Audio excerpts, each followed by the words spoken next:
He hum of the hallway light buzzed above me as I read the message my husband never meant for me to see.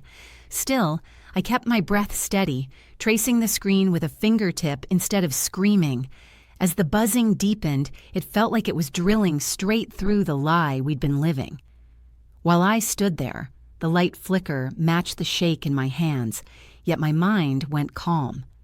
The same glow that once lit our promises now exposed the truth he hid. That's when I decided. Some betrayals end quietly, but their justice does not. Before we start, I'd love to hear where you're watching from. If you enjoy the story, please hit like, subscribe, and join our community. It really helps us grow. The night my daughter rolled her eyes at me and said, "Dad says you always make everything a big deal," something inside me cracked. Quietly, like the soft snap of a fork tine bending under too much pressure. It wasn't the overcooked pasta. It wasn't even her words. It was the way she said them, airy and practiced, like she had rehearsed them in someone else's mouth first. The kitchen felt too bright under the overhead light, the kind that made the steam from the spaghetti look almost clinical. Eric sat across from me, hunched slightly over his phone, thumb scrolling with that rhythmic flick he did when he was half listening, half somewhere else. The glow lit his jawline, made him look younger, more relaxed. Mia kept glancing at him as if waiting to be cued. "Sweetheart, can you put your phone away during dinner?" I asked gently. My own voice sounded too soft in my ears, like it was apologizing for existing. Before she could respond, Eric smirked without looking up. "It's not the end of the world, Hannah." He said it lazily, but loud enough for Mia to hear every syllable. The pasta cooled quickly on my plate, clumping together as though it wanted to hold itself. I tried again. We agreed. No screens at the table. All of us. Mia rolled her eyes so hard I saw the whites flash in the light. "Why are you ruining everything? Dad says you always start fights over the smallest stuff." My mouth opened, then closed. For a second, the room tilted. Not from anger, but from the shock of hearing my husband's voice coming out of my child. That phrasing, that tone, it wasn't hers. Eric leaned back in his chair, crossing his arms like he was settling in to watch a show. "See? She's old enough to tell you how she feels," he said, conveniently ignoring the fact that Mia had never, in 13 years, said anything like that until recently. I stared at him, waiting, hoping for the tiniest sign of partnership, maybe a softening of his eyes, a suggestion that he'd step in and help mediate. Instead, he gave me the look, the silent command, the one that meant drop it before you embarrass yourself further. My cheeks burned. The room suddenly felt too hot, the air thick with tomato sauce and mortification. I swallowed hard and forced a smile that felt like it cracked the corners of my mouth. "So, how was school today, Mia?" She shrugged, twirling a cold noodle around her fork, eyes darting toward her father again. He was already back on his phone, pretending not to enjoy how small I'd just made myself. Dinner died quietly after that. No arguments, no big blow-ups, just silence and the clink of silverware. The kind of silence that leaves scratches on the inside of your ribs. When the plates were empty enough, Eric stood, stretched, and said, "Mia, come check out this meme. It's hilarious." His voice was warm, inviting, the voice of a fun dad. A team of two walking away. I stayed behind, stacking dishes, the ceramic edges clicking too loudly against each other. The faucet sputtered before the warm water smoothed out. I focused on the way it steamed against the cold pan, anything to stop replaying Mia's voice in my head. From the living room, I heard them laughing, not just chuckling, full laughter, the kind that used to fill this house in simpler years. Then I heard Eric's voice, joking. "See? You gotta watch out for those crazy wives." Another laugh, Mia's, softer, but still there. I froze with my hands submerged in soapy water. A thin bubble slid down my wrist and burst on the floor. I felt something tighten under my ribcage, fear mixed with recognition. Words don't appear out of nowhere. Opinions don't shift overnight. 13-year-olds don't suddenly adopt sarcasm sharp enough to draw blood.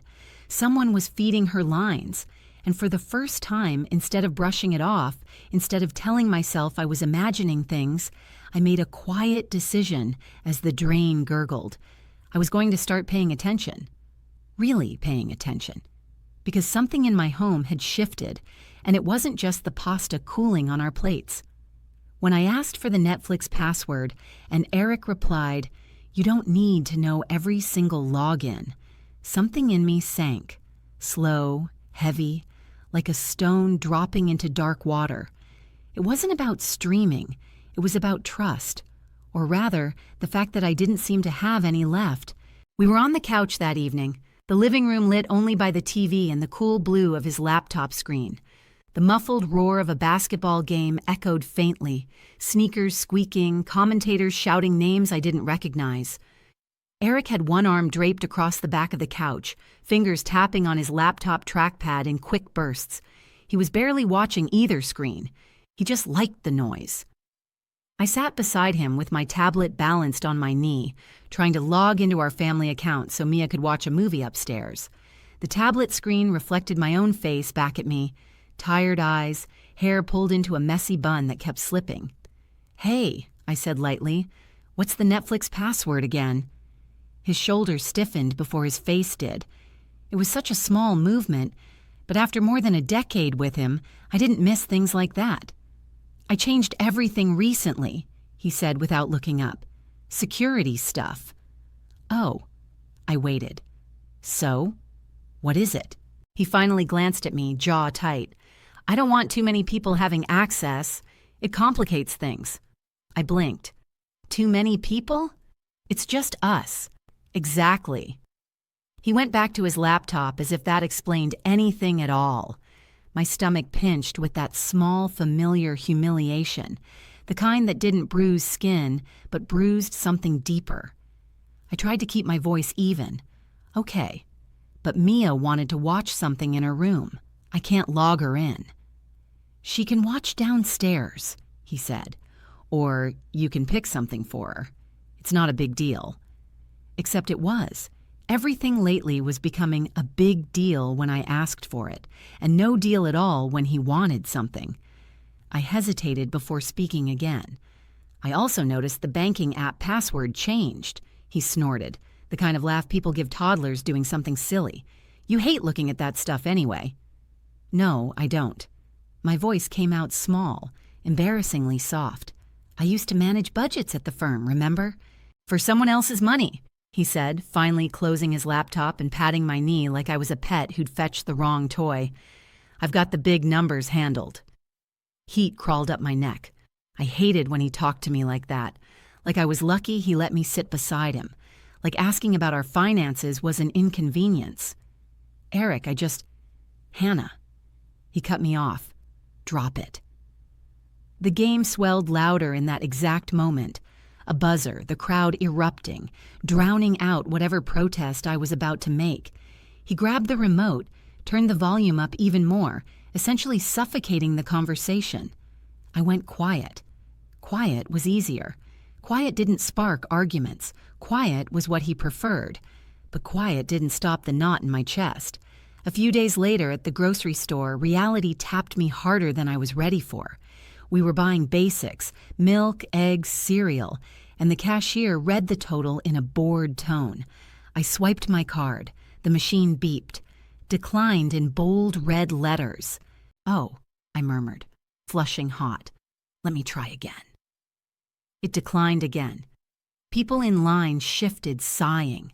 Someone's cart squeaked behind us in irritation. Eric stepped forward, swiped his card without a word, and forced a tight smile at the cashier. In the car, before I even buckled my seatbelt, he exploded. "You need to stop embarrassing me like that." "I didn't do anything. You should keep track of your spending, or at least ask me before you start using the card for random stuff." "Random? It was groceries." He shook his head, gripping the steering wheel too hard. "Bank glitch," he muttered. "They happen. Don't make a scene about it." I didn't make a scene. "Just drop it, Hannah." Again, that phrase again. I swallowed everything I wanted to say and felt it settle like stones in my stomach. That night, long after the dishes were done and Mia was asleep, I lay staring at the ceiling in the dark. The faint sound of Eric snoring floated from beside me, deep, even breaths, the kind of sleep only someone who feels completely unchallenged can fall into. My eyes tracked the dim outline of the ceiling fan blades. I counted them. I counted the seconds between his breaths. I counted how many things I no longer had access to in my own life. Passwords, money, information, decisions, all things I used to be trusted with. I realized then that the only accounts I still had control over were my own credit report and the dusty email tied to my maiden name, things he rarely remembered existed. So I made myself a quiet promise in that dark room, while the man who controlled every login snored peacefully beside me. I would pull my own credit report. I would check every bank statement. I would find out what was going on, even if he threw a fit. Today, I know that moment wasn't about Netflix at all. It was the first time I admitted to myself that I was being shut out of my own life. The first time Mia said, "Dad thinks you might need help." I felt the room tilt. She didn't mean therapy. She meant crazy. Her little face was so serious it made my stomach twist, like something rotten had just been dropped inside me. It was past 10. The house was quiet except for the hum of the dishwasher downstairs and the soft whir of Mia's fairy lights above her bed. They cast these little pink and purple shadows across her posters. Singers, movie characters, a glow-in-the-dark moon peeling slightly at the edges. She was curled under her blanket, knees pulled up, her phone clenched like a lifeline in her fist. I sat on the edge of her bed, smoothing the comforter without thinking. "What do you mean, sweetheart? Why would Dad say that?" She swallowed, eyes darting toward the hallway like she was afraid he'd appear. "He said you're going through something." Her voice wavered. "And you might act weird sometimes, so I shouldn't take it personally if you cry for no reason or forget things." Forget things. The way she said it, hesitant, like she didn't want to repeat it, stung in a place I didn't have words for. I tried to keep my voice steady. "Did he really say that?" Mia nodded, biting her lip. "He also said you're a little unstable." The words seemed too large coming out of her mouth. "But he's trying to help you. You just don't want help." For a moment, everything inside me went quiet. Like my thoughts stepped back in shock before rushing forward at once. Anger, confusion, embarrassment, fear, and under it all, something colder. Recognition. Because yes, I'd cried lately. Yes, I'd been overwhelmed. But it wasn't random. It wasn't chemical. It was exhaustion from holding the entire house together while Eric worked late. Came home annoyed, critiqued the laundry, complained about dinner, and still somehow claimed he was the one under pressure. I forced a small smile for Mia's sake. "Sweetheart, I'm okay, I promise. I'm just tired. Sometimes grown-ups get stressed, but that doesn't mean they're unstable." She nodded, but her shoulders stayed tense. She didn't believe me. Or rather, she didn't know who to believe. I kissed her forehead, waited until her breathing steadied, then slipped out of her room. The hallway felt colder than before, like the house itself recoiled from what I'd just heard. Downstairs, the kitchen was dim except for the under-cabinet lights. Eric stood by the sink, scrolling his phone, the faint scent of his aftershave lingering in the air. I didn't ease into the conversation. I couldn't. "Did you tell Mia I'm unstable?" He looked up slowly, as if I'd interrupted something important.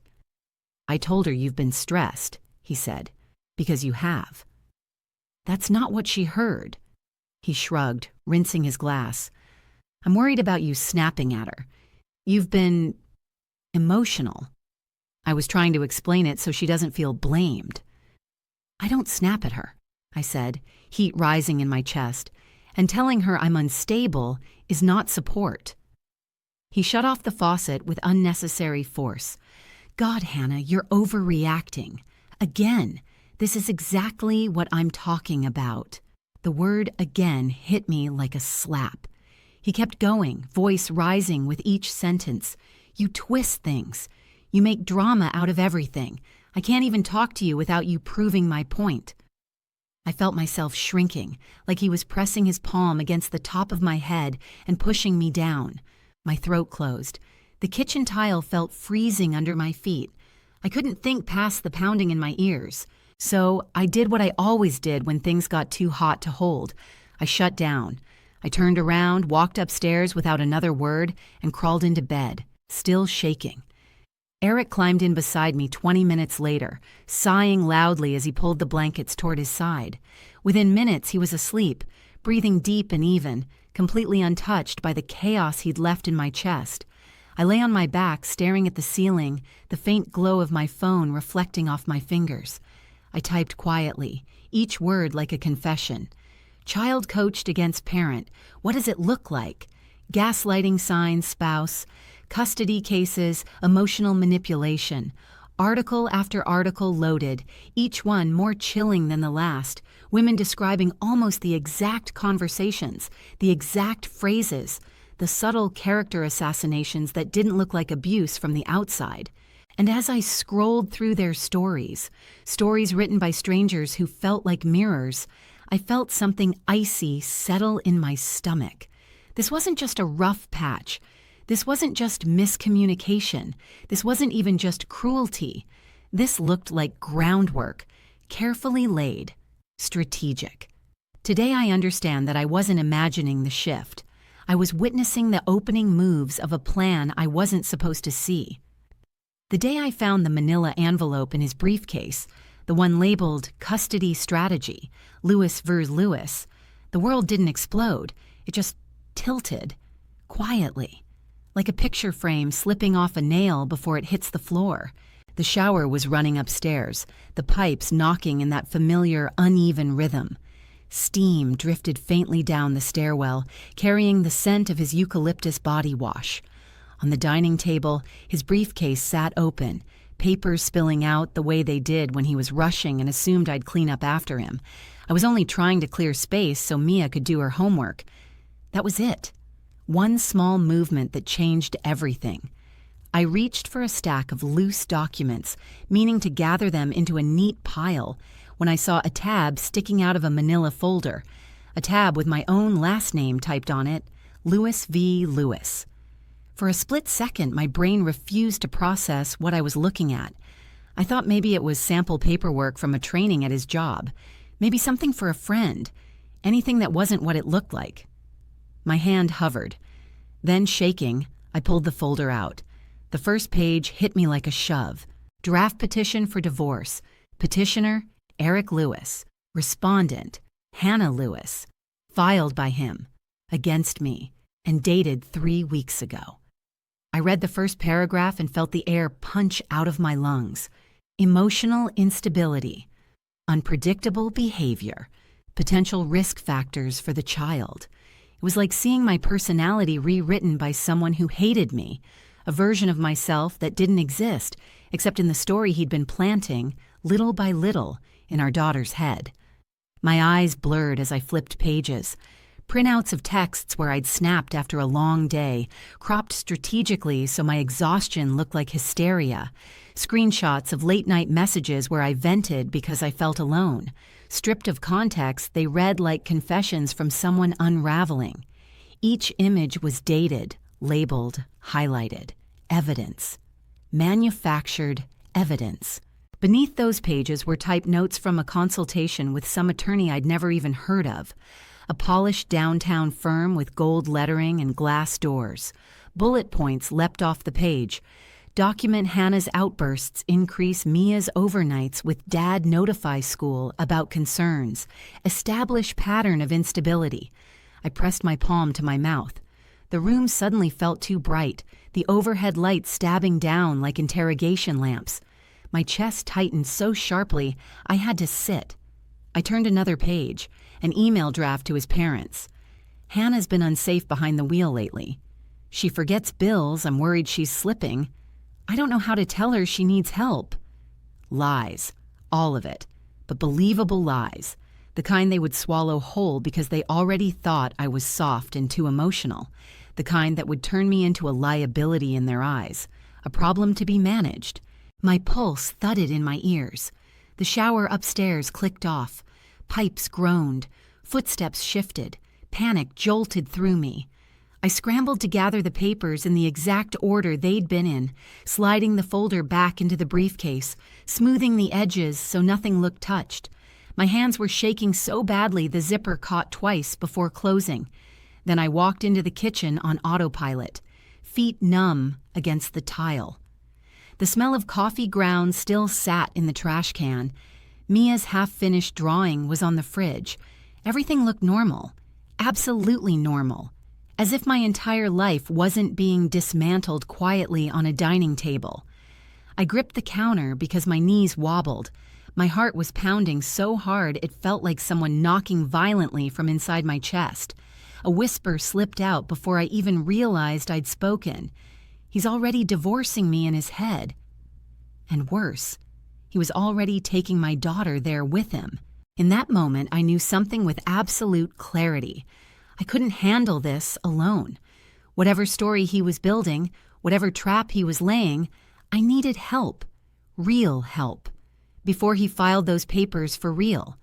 Today I understand that this was the moment the ground stopped being solid beneath my feet and started being evidence. Sonia's voice was calm, but the words on the page in her hand weren't calm at all. Sole legal and physical custody to father. For a moment, I wasn't in my own body. I was floating somewhere above her office, above the mismatched plants drooping in their ceramic pots, above the framed diplomas on the wall, above the window that overlooked a cracked parking lot, shimmering in the afternoon sun. I watched myself sit there, knees pressed together, fingers knotted tight, breath caught somewhere between my ribs. When I finally came back into myself, my throat felt tight and raw. He wrote that? I whispered. I slid my phone across her desk with the photos I'd taken of the documents from Eric's briefcase. The images looked unreal, even on the small screen. My name in bold, accusations stacked like bricks, each one meant to wall me out of my own child's life. Sonia's eyes moved quickly, scanning each page with this controlled, clinical focus that made me feel simultaneously safe and terrified. Her lips pressed into a thin line before she looked up. "He's not thinking about saving the marriage," she said. "He's building a case to take your daughter." The sentence hit me so hard my vision actually blurred. I had to blink just to keep the room from sinking sideways. She turned the phone so it faced her again, tapping a few lines with her nail. Here, pattern of erratic behavior, uncontrollable anger, emotional neglect. These aren't descriptions. These are accusations worded to make them sound like established facts. I shook my head, hearing my own pulse thudding inside my ears. I know, she said gently, but he's documenting it as if you have. She flipped to the attorney's notes, the ones on the consultation page. Look, this is strategy. Start log of episodes. Prompt emotional reactions. Build timeline of instability. He's been advised to provoke you, Hannah, to push you until you react, then act like your reaction came first. My stomach turned. Images snapped into place, his smirks during arguments, the way he'd needle me over nothing, the sudden bursts of condescension that seemed engineered to make me snap. Every time I raised my voice, every time I cried, every time I apologized afterward. Sonia kept going, her voice steady. Has he been recording arguments? Leaving the room to text during fights? Trying to spend more one-on-one time with Mia? Yes. God, yes. The daddy-daughter nights.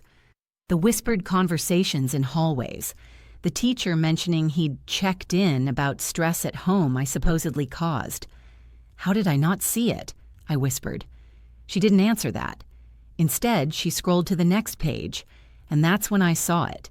The email draft to the school counselor. My chest collapsed inward. He wrote that I forget to feed her, I said, my voice cracking on the last word. That I leave her alone when I'm upset. That I'm unsafe to drive. The tears came fast, hot and almost dizzying. Those things never happened. Not once. I believe you, Sonia said, sliding a box of tissues across the desk without pity or drama. "But he is willing to lie on paper. Underline that. A man who lies on paper will lie anywhere." She set the phone down, folded her hands, and looked directly at me in that no-nonsense way lawyers must practice in front of mirrors. "Here's the hard part. If you do nothing, he will file first. He will control the narrative. You will spend the entire case playing defense." She paused. "And you could lose custody." The words hollowed me out. I imagined Mia's room without me in it. Her life split in ways I couldn't protect her from, me reduced to weekends or supervised visits or whatever lie he managed to cement before I fought back. "I can't lose her," I said, barely breathing. "Then you need to fight strategically," Sonia replied, "not emotionally, strategically." She pulled a legal pad closer. "Let's talk resources. What do you have? Income, support network, savings?" I told her about the small inheritance from my grandmother, the account I'd kept separate because she'd told me once, years ago, every woman needs something that's hers. Sonia's expression shifted. "That's your oxygen mask," she said. "It's what will keep you afloat long enough to get out from under his narrative. We'll use it to hire experts, secure representation, and get ahead of him." I nodded slowly, the weight of the moment pinning me to the chair. I wasn't just reacting anymore, I was planning. She handed me a printed sheet. "Here's what you do next. Start individual therapy. Document everything. Stop engaging in screaming matches. Anything emotional becomes evidence. And prepare yourself emotionally to be the one who files." I stood on shaky legs, gripping the door handle as I turned to leave. The hallway outside her office smelled like old carpet and copier toner, an oddly grounding combination. One thought steadied itself in my mind, sharp as a blade. If he wanted a war on paper, I wasn't going to show up empty-handed. Today I understand that this was the exact moment I stopped being afraid of his plan and started building my own. When I told Dr. Ruiz, maybe I'm overreacting, she didn't give me the polite therapist smile I half expected. Instead, she leaned forward in her chair, elbows on her knees, eyes steady on mine. "No," she said, "you're being systematically undermined." That word, systematically, hit me like the floor dropping an inch beneath my feet. Planned, structured, intentional, not messy emotions or a rough patch, a pattern. Her office was warm, almost too warm, with soft amber lighting that made the shadows gentle instead of sharp. A diffuser on the bookshelf let out faint lavender puffs that made the air feel thick and sweet. A box of tissues sat on the small table next to my chair, already pulled out halfway, like she knew before I even sat down that I'd need them. That somehow made the knot in my throat worse. I sank into the fabric of the chair, fingers picking at the seam. "He's just been different," I said. "Controlling, forgetful when it's convenient, dismissive. But maybe I'm reading into things." "Tell me what's been happening," she said. So I did. I told her about the password changes, first Netflix, then banking, then the household account he said he'd streamlined. I described the jokes he made around other people, the way he'd say things like, "Hannah's having one of her moods," with a laugh that made everyone else smile politely while I sat there feeling exposed and childish. I talked about Mia, the sudden shift in her tone, the way she picked up Eric's phrases exactly, like they were scripts handed to her, how she mirrored his smirks, his sighs, his rolling eyes, how she watched him for cues before responding to me. By the time I finished, my throat hurt from holding back tears. Dr. Ruiz nodded slowly like puzzle pieces had clicked into place. "What you're describing is gaslighting," she said. "There's also coercive control in what he's doing with the finances and decision-making. And what you're seeing with Mia, those are early parental alienation behaviors." The terms felt clinical, but each one landed like it carried its own temperature. Cold, precise, slicing through my rationalizations. She continued, voice calm but firm. People who use these tactics often start creating a narrative long before a separation. They want a record, real or fabricated, that paints them as the stable parent and you as the unreliable one. My stomach dropped. It was exactly what Sonia had said, but hearing it in a therapist's office, with soft lights and a gently humming air vent overhead, made it feel undeniable. "What's your support system like?" she asked. I wiped my cheek, annoyed at how fast the tears came. "I have a coworker, Jazz. She checks on me a lot, and I hired a lawyer." Her eyebrows lifted slightly. "That's good. That's very good. You're not alone, Hannah." For the first time in months, I believed that might be true. A team, not just me scrambling to keep up with whatever version of reality Eric decided to present that day. We talked strategy next. Actual, tangible steps. "No more yelling during arguments," she said. "He will use tone, volume, anything emotional as evidence you're unstable." I nodded. "No more long apologetic texts," she added. "Anything you write emotionally, he can screenshot and twist. Keep communication minimal and factual." I nodded again, my fingers gripping the tissues until they wrinkled. "And start a journal. Dates. Times. What was said. What you observed. Just facts. This isn't about winning a fight. It's about protecting yourself and Mia." My voice cracked. "I'm terrified of what this is doing to her." Her expression softened. "Of course you are, and she may need her own sessions later, but be prepared. If Eric is influencing her already, he may try to block that." Of course he would. Of course he'd frame therapy as manipulation if it didn't serve him. Before I left, she reached for her notepad. "I can write a summary letter," she said. "Nothing inflammatory, just clinical observations of what you've reported and my impression of your mental state. If he tries to portray you as unstable, this can help provide balance." A strange, shaky relief washed over me. "Yes," I whispered. "Please." It was the first time in months that my emotions wouldn't be weaponized by someone else. They would be documented by someone who wasn't trying to hurt me. When I stepped outside, the cold air slapped my lungs awake. The sky was gray, the parking lot cracked, a wind rattling an old chain-link fence in the corner. I stood there for a minute, hugging myself, shaking, but lighter than I'd felt in a long time. If an expert saw what I saw, then I wasn't imagining it. I wasn't dramatic. I wasn't crazy. I pulled out my phone and texted Sonia one sentence, ready to move forward. The moment I told Eric I had hired an attorney, his face shifted, smug to confused to furious, in the span of a heartbeat. It was like watching a mask slip, catching a glimpse of the raw thing underneath. We were in the kitchen, the place where most of our arguments seemed to bloom like mold in the corners. The overhead light hummed softly, casting a pale yellow glow over the granite counter. Eric leaned against the fridge, beer bottle in hand, complaining about his boss again, how he was surrounded by idiots, how no one understood his workload, how he kept the whole department afloat. His voice was loud enough to reach the hallway, but Mia's bedroom door was half closed, music leaking faintly through her headphones. I waited for a lull in his rant, my hands shaking slightly as I wiped already clean crumbs off the counter. Then I said calmly, too calmly maybe, "I've met with a lawyer to talk about our situation. I wanted you to know before anything is filed." The air changed instantly. It felt like someone had opened the freezer door. Eric blinked at me once, twice, then barked out a laugh. "A lawyer? Seriously? God, Hannah, could you be more dramatic?" I didn't answer. His laugh echoed sharp against the tile.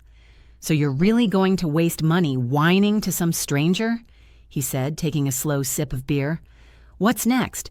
They gonna prescribe you more pills for your stress?" He even did the air quotes with his free hand. His cruelty rolled off him like second nature, but this one time, I didn't flinch. I stood straighter. I kept my voice level. And that, more than my words, was what made him snap. He slammed the bottle onto the counter so hard the glass clinked sharply and wobbled. "What did you tell her?" he demanded. Huh? What lies did you feed her about me? I didn't lie, I said, steadying the bottle with my fingers so it wouldn't fall. I told her the truth, that things aren't healthy here, that I need advice, and that I want a fair arrangement for Mia. Fair arrangement, he repeated, sneering. You mean stealing my daughter? I shook my head. Eric, I've seen the custody drafts. For a microsecond, his face drained of color. Then the fury rushed back in, hotter. You went through my things? Unbelievable.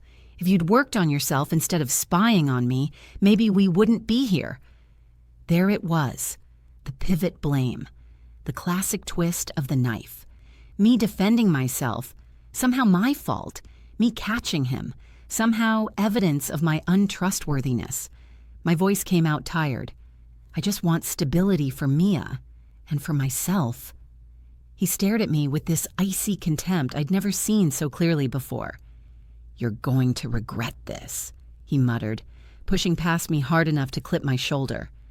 Later that night, while I loaded the dishwasher slowly, anything to keep my hands busy, I heard murmured voices down the hall. I stepped quietly toward the sound and paused just out of sight. Eric was in Mia's doorway, leaning one arm on the frame like he always did when he played concerned dad.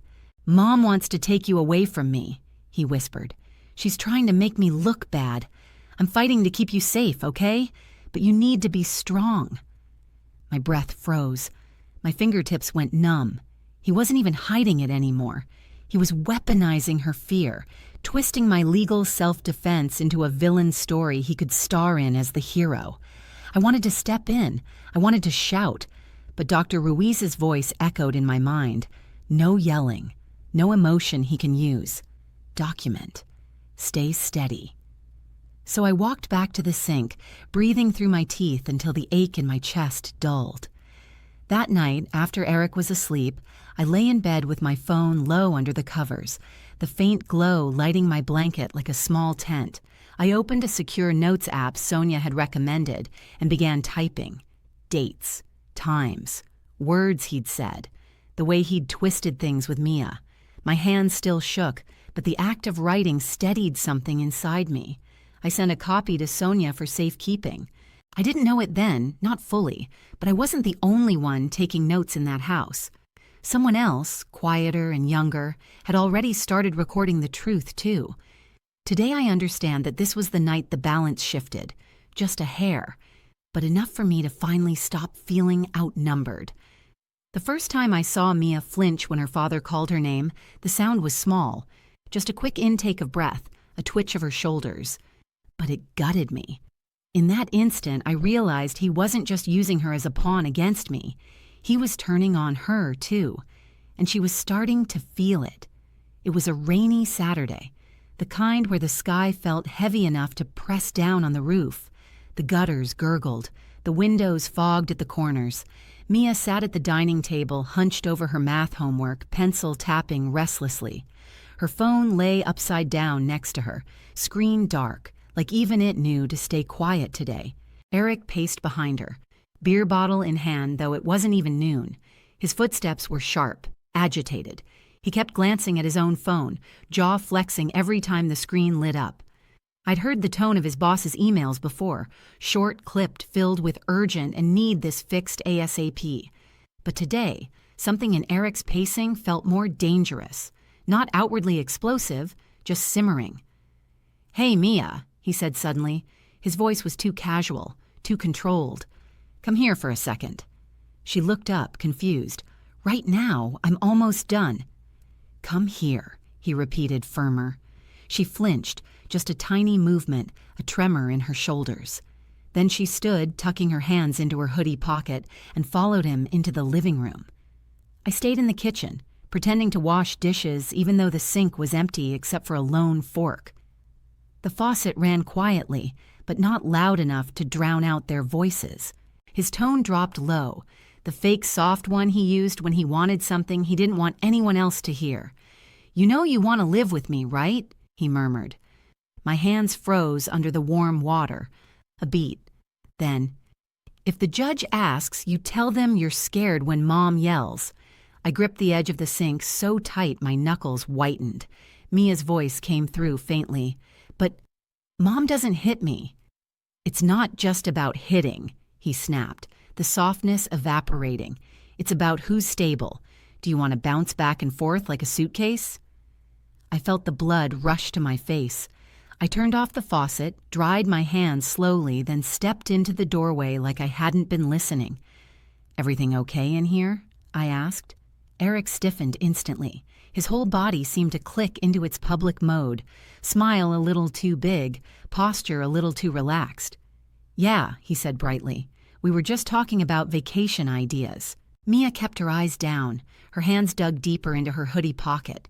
She nodded but didn't look at me, and that hurt almost more than anything else. I forced a smile.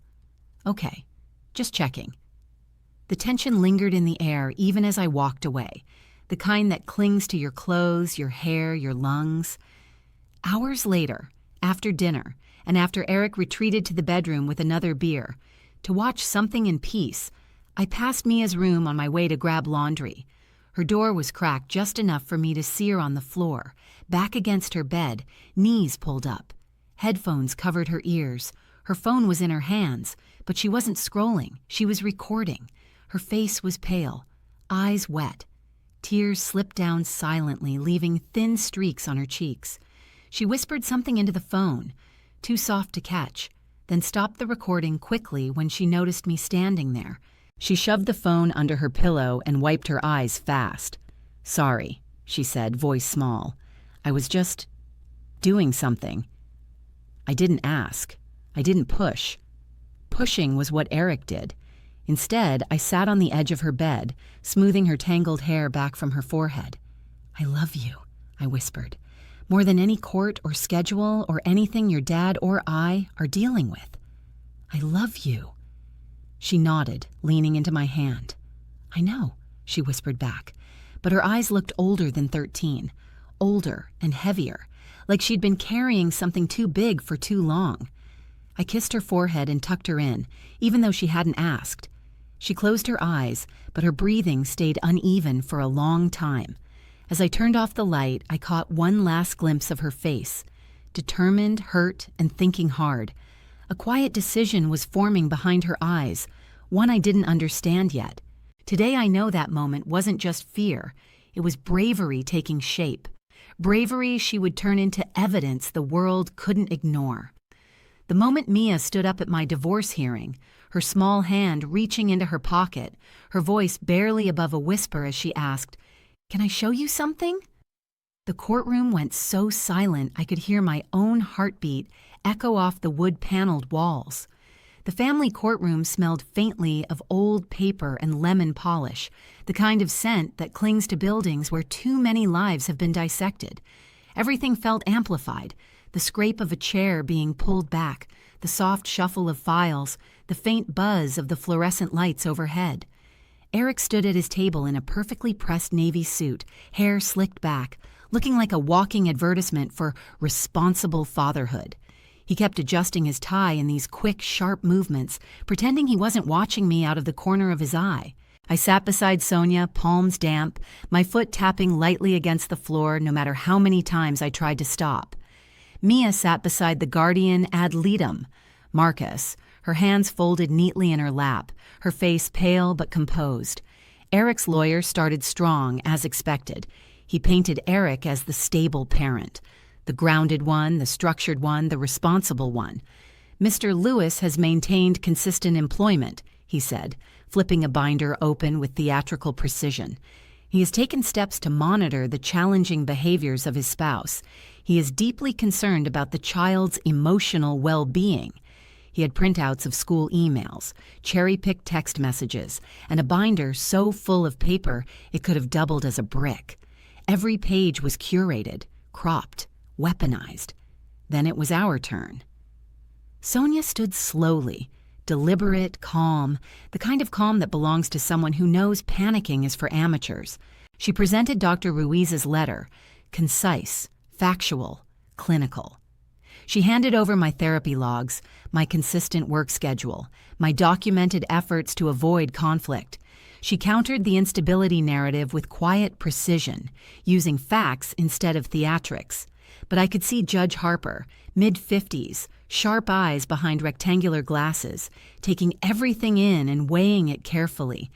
She wasn't buying Eric's performance outright, but she wasn't fully convinced by us either. My stomach tightened. Then Marcus delivered his report.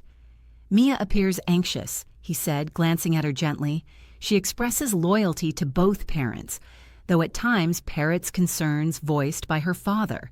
She has described her mother as loving and present, but also emotional during conflict."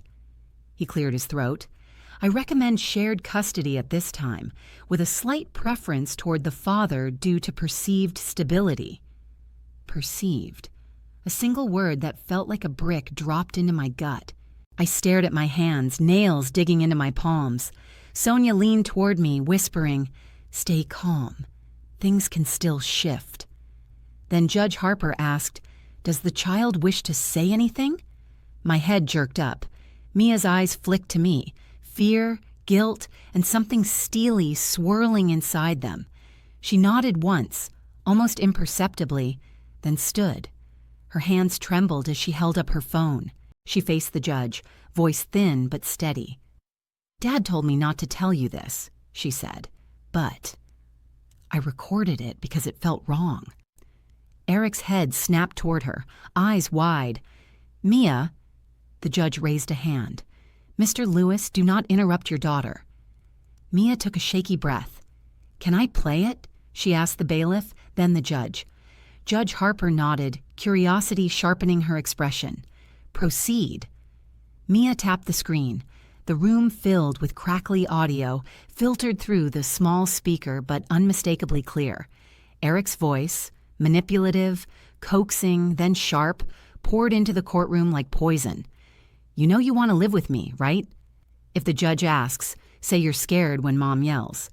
If you don't help me, I'll probably lose you, and that'll be your fault."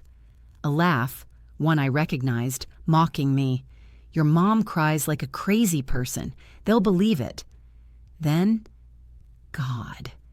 Mia's tiny sobs, her frightened, confused little voice saying, "But Mom doesn't."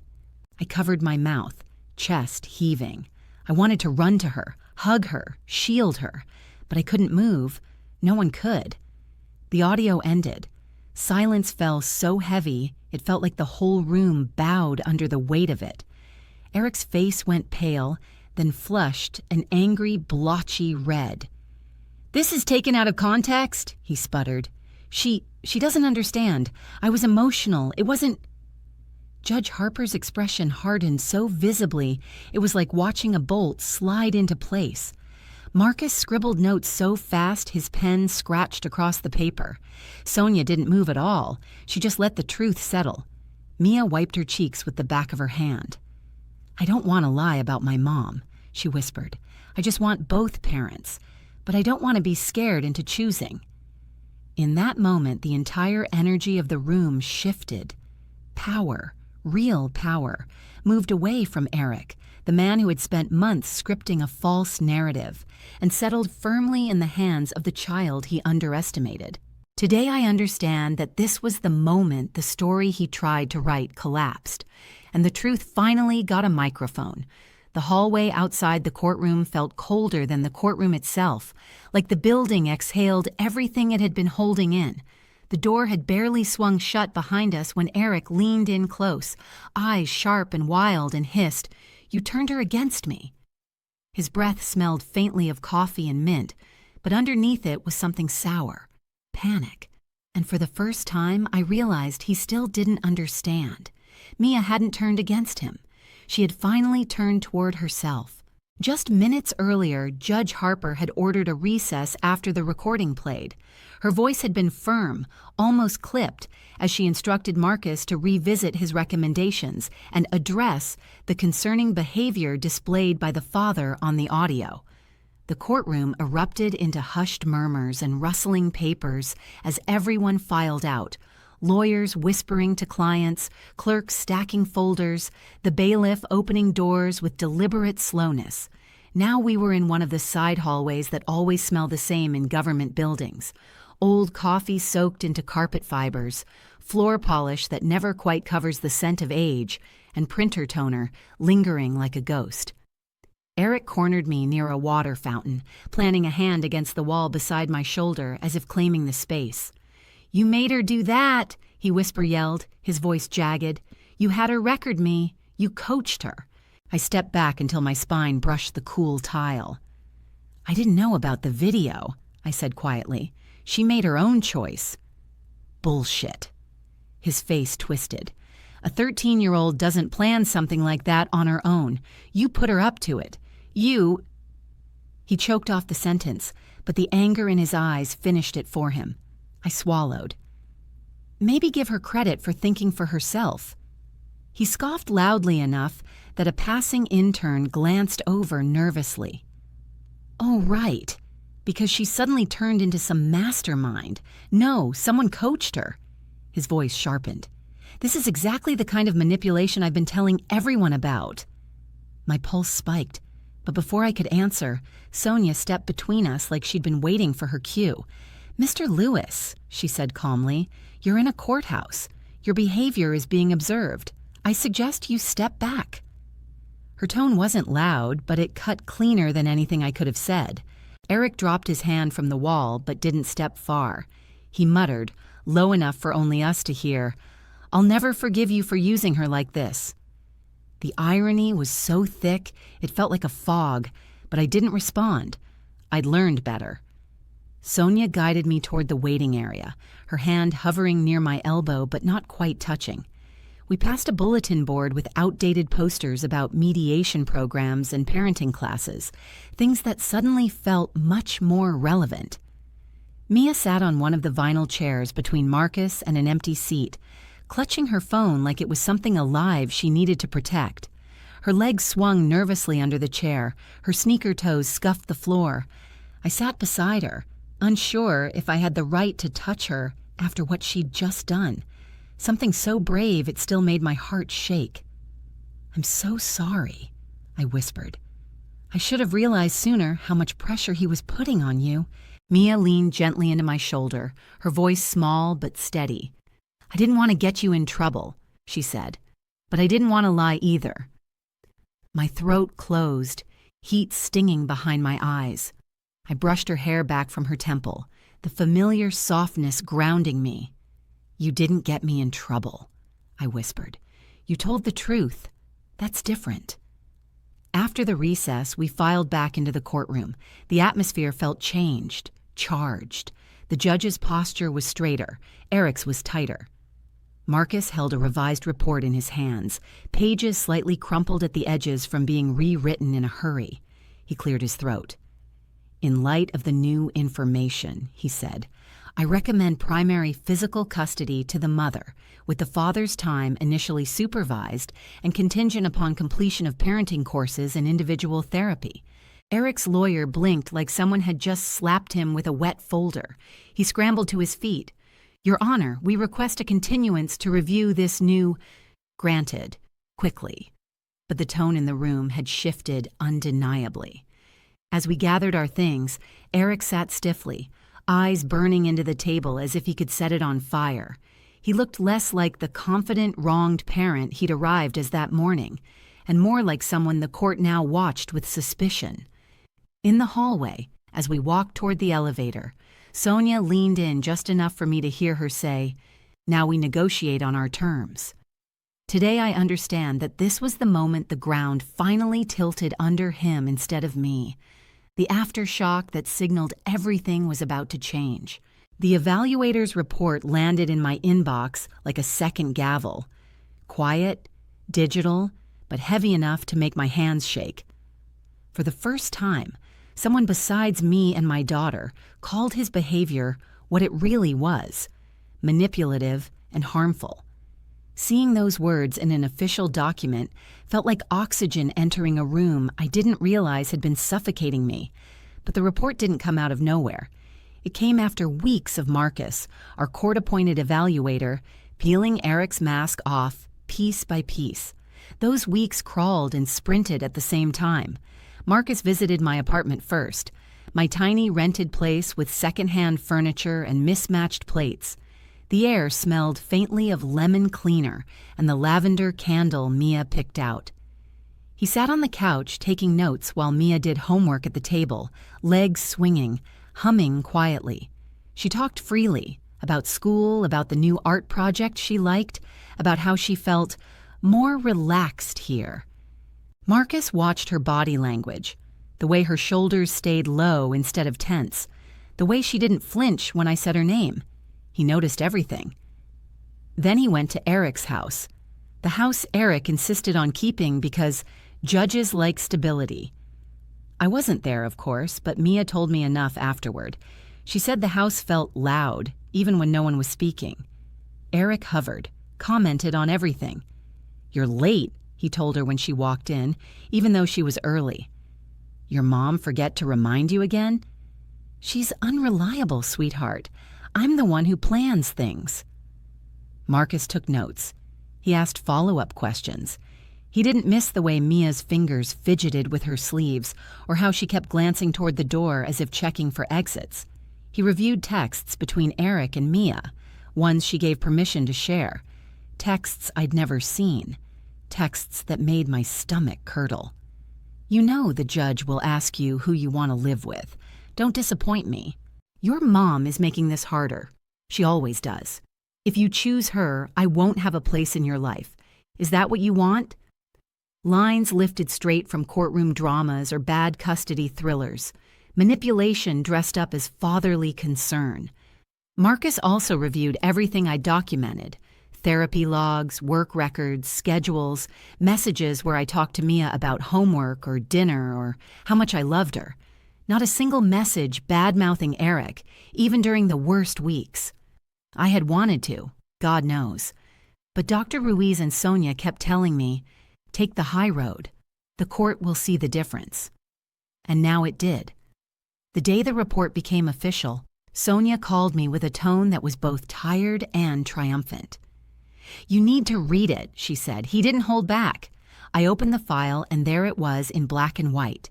History of coercive statements. Pattern of involving child in adult conflict. Evidence suggests attempts to influence the child's stated preference. Recommend supervised visitation until completion of parenting program and individual counseling. I exhaled so suddenly it felt like something cracked inside me. And then my phone lit up. A barrage of texts from Eric, each more frantic than the last. "You vindictive liar! You turned everyone against me. I will drag this out forever. You're ruining Mia's life." Ironically, every message he sent became another piece of evidence. I forwarded them to Sonia. Then, because Marcus had asked us to share any escalations, I forwarded them to him too. My hands were steady. It surprised me. But the part Eric hadn't anticipated, the part that rattled him, came 2 days later. His employer contacted him. Standard background check, they said. Related to the custody case, they said. Routine. But nothing is routine when your public persona is built on trust, professionalism, and integrity. 3 words Eric weaponized at home but worshipped at work. He panicked. His texts shifted tone. Less rage, more pleading. "Why is my job involved?" "What did you tell them?" "You're blowing everything out of proportion." I didn't respond, because I hadn't told them anything. The court had, and his boss, curious, concerned, was suddenly seeing cracks Eric had spent years hiding. Today I know this was the moment his mask didn't just slip, it shattered.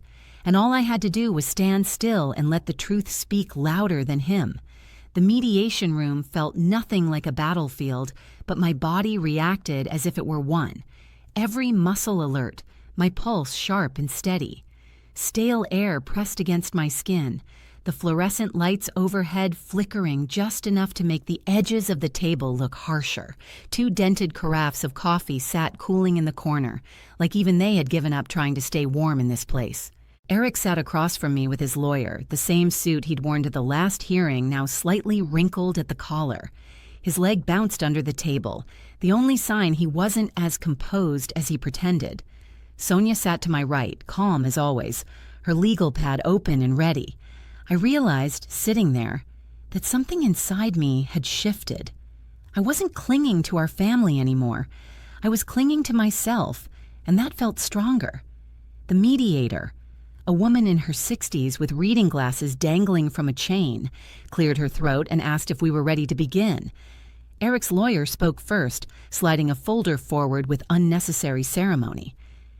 "Mr. Lewis is requesting joint custody," he began, with primary time awarded to him due to concerns previously raised.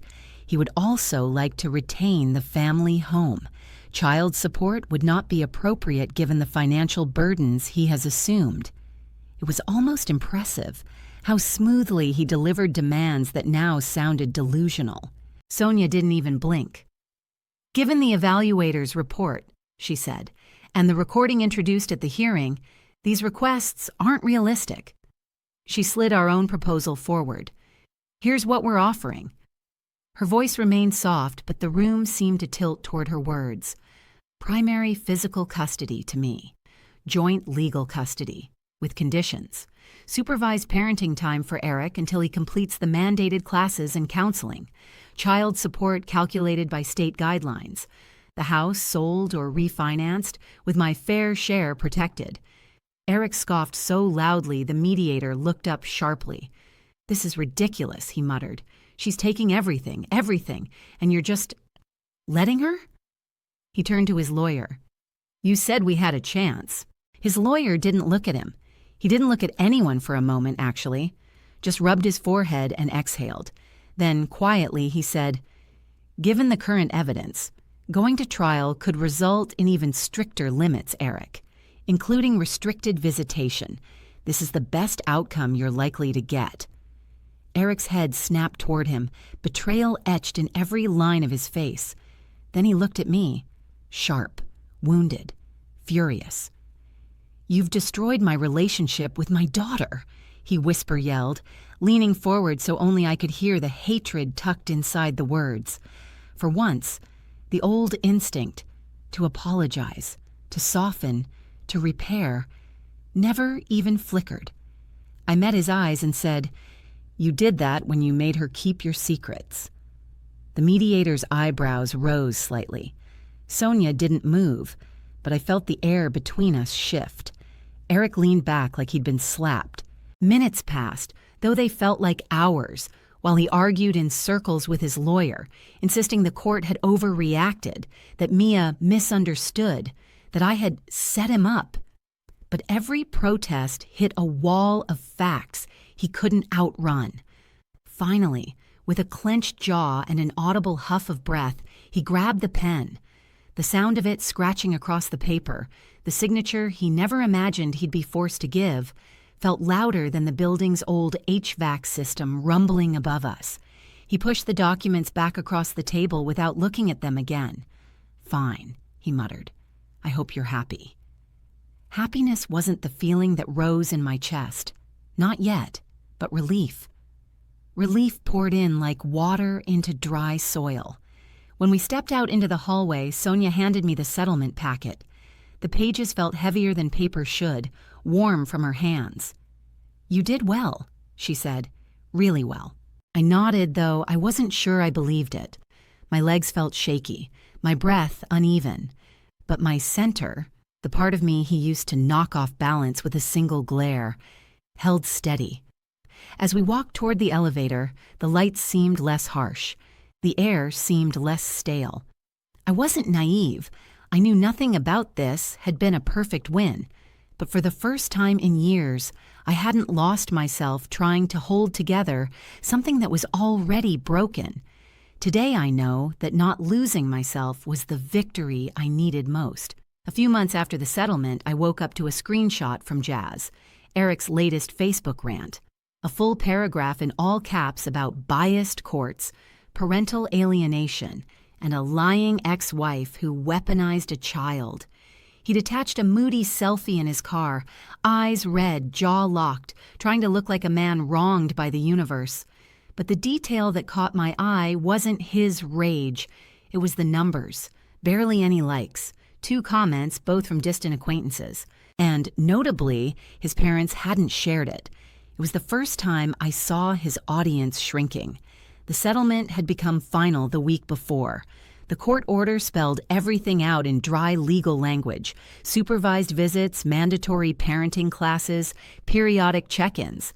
Eric attended the first few sessions begrudgingly, then started skipping them entirely. "They want me to journal about my childhood or some crap," he complained during one of the supervised visits, according to the report. "I'm not paying money to be lectured by people who failed at real jobs." The supervisor had written, "Father appears resistant to behavior change strategies," which was a polite way of saying, Eric thinks he's above the rules. At the visits, Mia told me later, he oscillated between awkward friendliness and probing questions. "So, your mom ever talk about me? What does she do on the nights you stay with her? You still love me more, right?" Questions designed to pull her back into loyalty games. Questions the supervisors flagged and sent straight to the judge.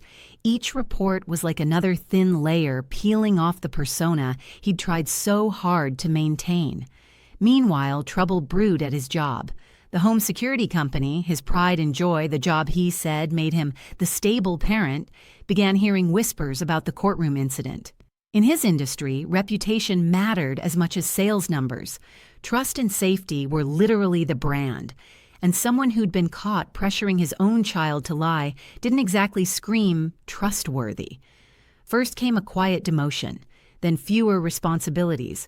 Then, one afternoon, Mia told me Eric had texted her, "My company is restructuring, total BS." Everyone knew what restructuring meant. He was out. Without work to cling to, he clung to the internet instead. He started posting vague quotes about betrayal and false accusations, lengthy monologues about toxic women weaponizing the court system, screenshots of articles about fathers' rights movements. Sometimes he tagged no one, sometimes he tagged everyone. But something strange happened. People stopped engaging. Some unfollowed. Some left polite, chilly comments. And a few brave former co-workers, many used to mock behind their backs, wrote things like, "Hope you get the help you need, man." And "Accountability sucks, but it's necessary." I didn't smile when I saw those, but I did breathe easier, because the world was beginning to hear the version of Eric I'd lived with for years. His parents were the last domino I expected to fall. They'd hated me through most of the separation, convinced I'd stolen their son and poisoned Mia. They'd lecture Mia during visits. "Your mother overreacts. Your dad loves you more than she does. Don't let them brainwash you." Until the day Mia finally snapped. She brought the recording to their house, her hands shaking, face pale, and said, "If you think I was brainwashed, then listen to what Dad said to me." Tom and Carol sat on their sofa, her dad still holding his newspaper, his mom still wearing her apron from baking. They looked like people expecting a misunderstanding to be cleared up. But when Eric's voice filled their living room, coaching, threatening, mocking, they froze. Completely. Tom folded the paper slowly, as if buying time to process. Carol pressed a hand to her mouth, eyes glistening. They didn't apologize to me. They didn't defend me. But they stopped attacking me. And when Eric tried to vent to them later, they told him, "The judge expects you to comply, and so do we." It wasn't approval, but it was enough. Money got tight for him quickly, between the child support, the classes he refused to take, and losing his job. He moved into a smaller apartment, farther from Mia's school, and complained constantly about the commute. "It's too far," he texted her once. "Hard to see you more when I'm driving all the time." As if distance were an accident, as if he hadn't built every inch of it himself. I didn't respond, and Mia stopped feeling guilty. The space between them felt less like a punishment and more like a boundary. She finally understood she had the right to keep. I heard most updates through casual channels, whispers from a mutual acquaintance, notes from Marcus, a mumbled comment from Mia. I never sought out the information, and I never gloated. Because karma didn't arrive like lightning or some dramatic explosion. It came exactly as it should, as erosion, steady, patient, unavoidable. The image he'd crafted so carefully washed away, revealing the truth he had spoken in his own voice into his own daughter's phone. Today I know that justice isn't always loud. Sometimes it's the quiet collapse of a story built on lies, one crumble at a time. The first night Mia fell asleep on the couch in my new apartment and didn't jerk awake when someone on TV raised their voice. I just stood there, dish towel in my hand, staring at her. Her breathing was soft and even, her body loose instead of braced.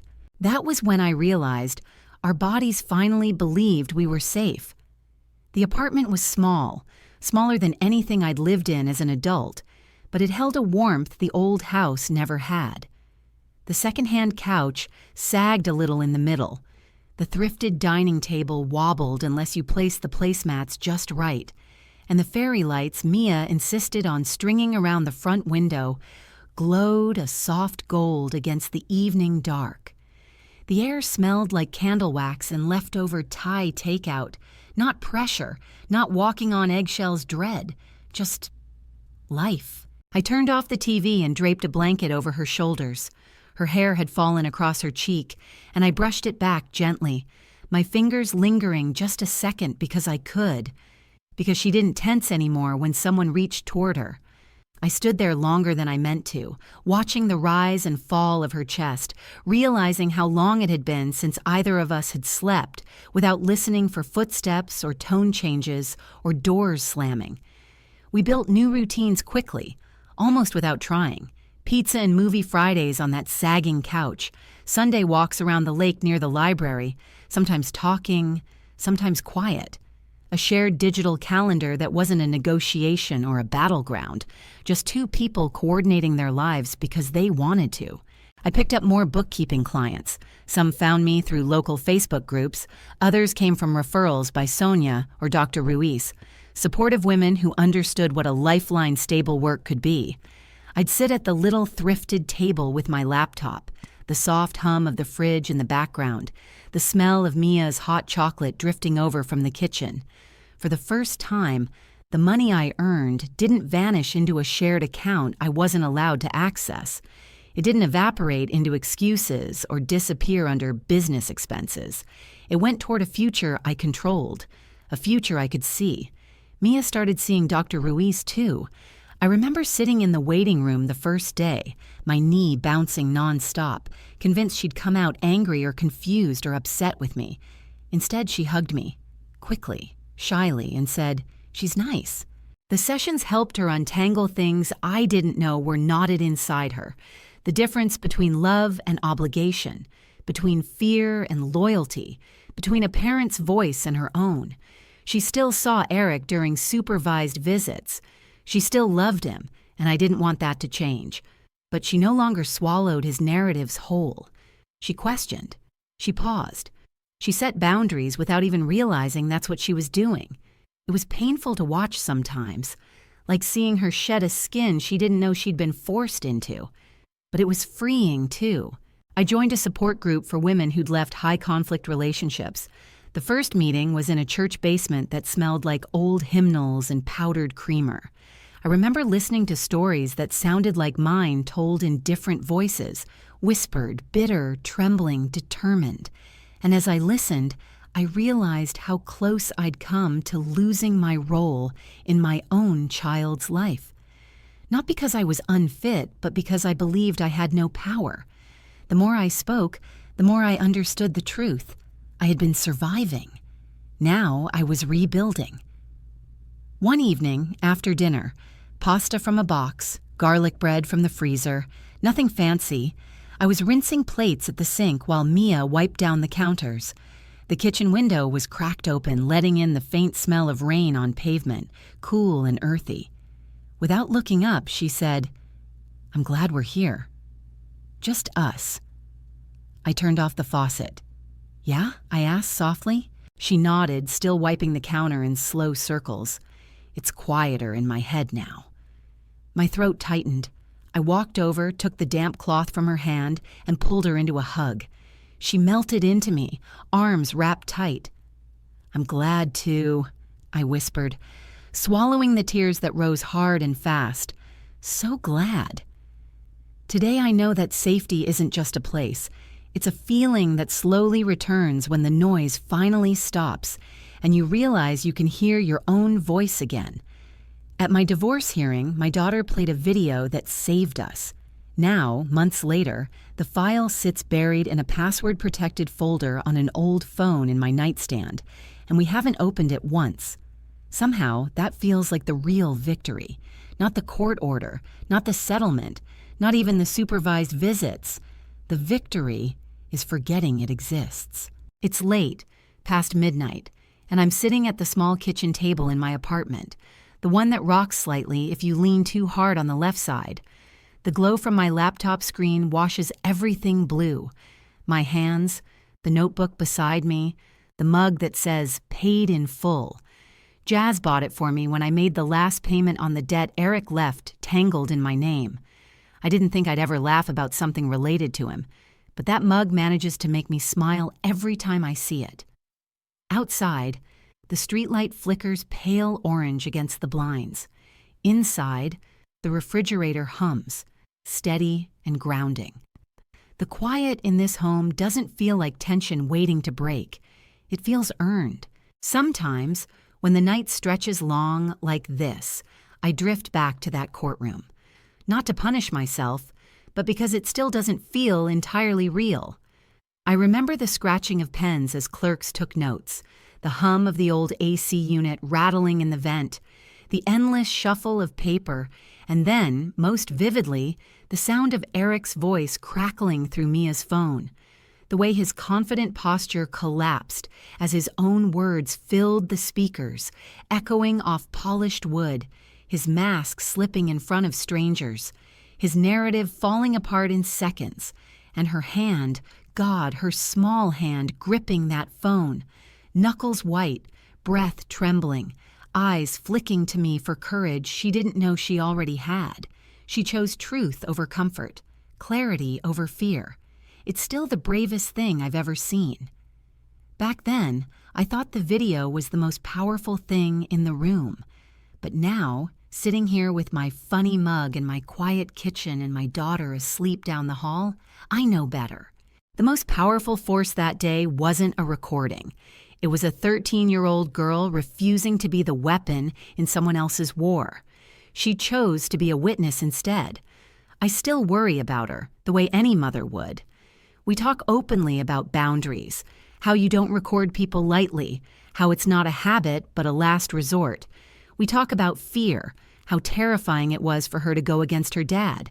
But we also talk about courage, how telling the truth can be an act of protection, not betrayal.